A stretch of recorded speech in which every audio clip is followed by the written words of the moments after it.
L'or, en ce moment, il brille de mille feux. C'est simple, en 2025, il a pulvérisé des records. Forcément, ça laisse pas mal d'investisseurs un peu perplexes.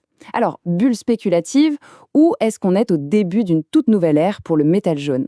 Eh bien aujourd'hui, on va creuser un peu plus loin que les gros titres, on va essayer de comprendre ensemble cette véritable ruée vers l'or et surtout voir comment, très concrètement, on peut y participer. Allez, on commence direct avec le chiffre qui a tout déclenché, plus 65%.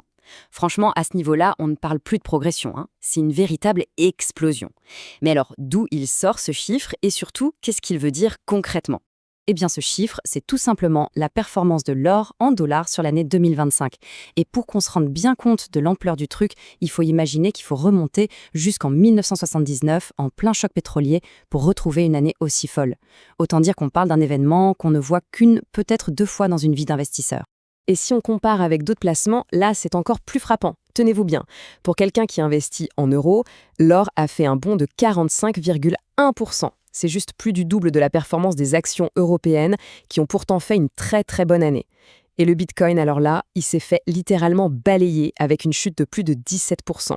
Franchement, on a rarement vu une démonstration aussi claire du rôle de valeur refuge de l'or. Ok, alors pour y voir plus clair, voici le programme. D'abord, on va décortiquer pourquoi 2025 a été une année record.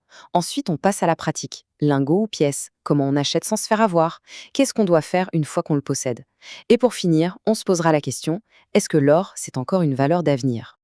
Allez, on attaque la première partie, mais pourquoi cette flambée soudaine? En fait, les experts sont assez d'accord là-dessus, c'est un cocktail de deux gros facteurs. D'un côté, on a des tensions géopolitiques qui n'en finissent plus, et ça pousse toujours les investisseurs à chercher des valeurs sûres.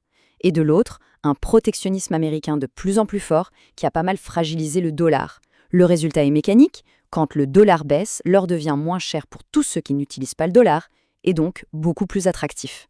Bon, maintenant qu'on a compris le pourquoi, passons au comment. Disons qu'on décide de se lancer. La toute première décision, vraiment fondamentale, c'est lingot ou pièce.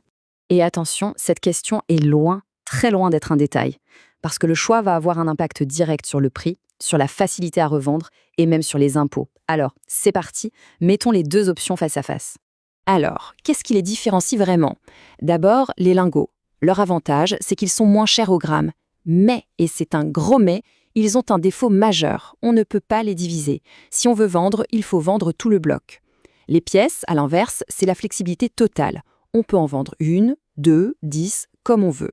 Côté impôt, leur statut de monnaie leur donne souvent un petit avantage. Et puis il y a ce truc un peu particulier qu'on appelle la prime. C'est assez fascinant. En période de crise, la demande pour certaines pièces peut exploser au point que leur valeur dépasse le simple poids de l'or qu'elles contiennent. C'est un potentiel de plus-value que les lingots, eux, n'ont pas du tout. Et ce n'est pas fini. Même si on part sur des lingots, il y a encore un choix à faire. D'un côté, on a les lingots moulés. C'est la version rustique, brute. On verse l'or fondu dans un moule, et voilà. Ils coûtent moins cher à fabriquer, donc ils sont un peu plus accessibles. De l'autre côté, il y a les lingots frappés. Là, c'est plus raffiné. Ils sont découpés dans une plaque d'or, un peu comme on frappe une pièce de monnaie. La finition est parfaite, ils sont souvent vendus sous scellé avec un certificat, ce qui les rend plus recherchés et surtout beaucoup plus faciles à revendre plus tard. Bon, imaginons que le choix est fait. On sait si on veut des lingots ou des pièces. L'étape d'après, c'est l'achat. Et là, ça peut paraître un peu intimidant. On se dit, comment je fais concrètement? Eh bien, on va voir qu'en fait, c'est devenu étonnamment simple. On peut tout de suite oublier l'image des transactions secrètes dans une arrière-boutique. L'expérience aujourd'hui, elle est super bien résumée par l'avis de ce client. Simple et direct, acheter, payer et en route le lendemain. C'est ça la réalité. Les plateformes en ligne ont complètement démocratisé l'accès à l'or. C'est devenu presque aussi simple que de commander un livre sur Internet. Mais évidemment, cette simplicité, ça amène une question absolument cruciale, peut-être la plus importante de toutes. Comment on peut être sûr à 100% de ne pas acheter un faux? C'est la peur numéro 1 de tout acheteur et c'est bien normal. Heureusement, il y a des moyens très efficaces pour se protéger.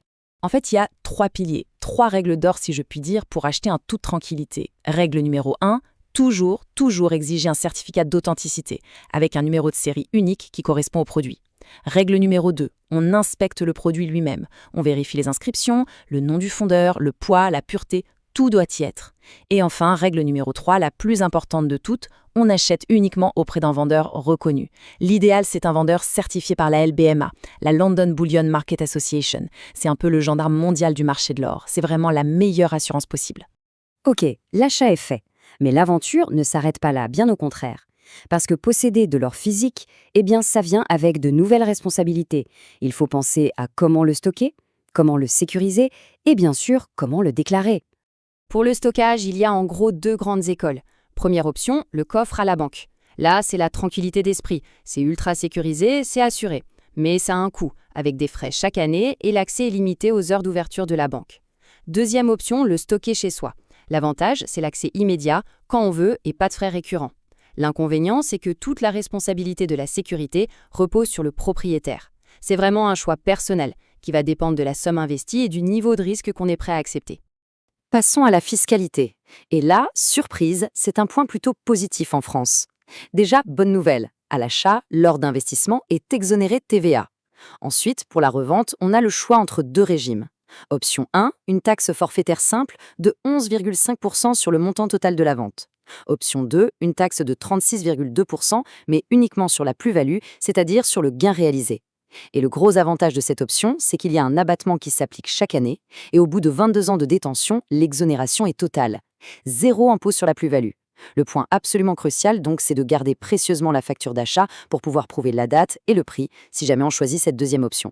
Voilà, on a vu le pourquoi du comment. Maintenant, essayons de prendre un peu de hauteur et de se poser la question de fond.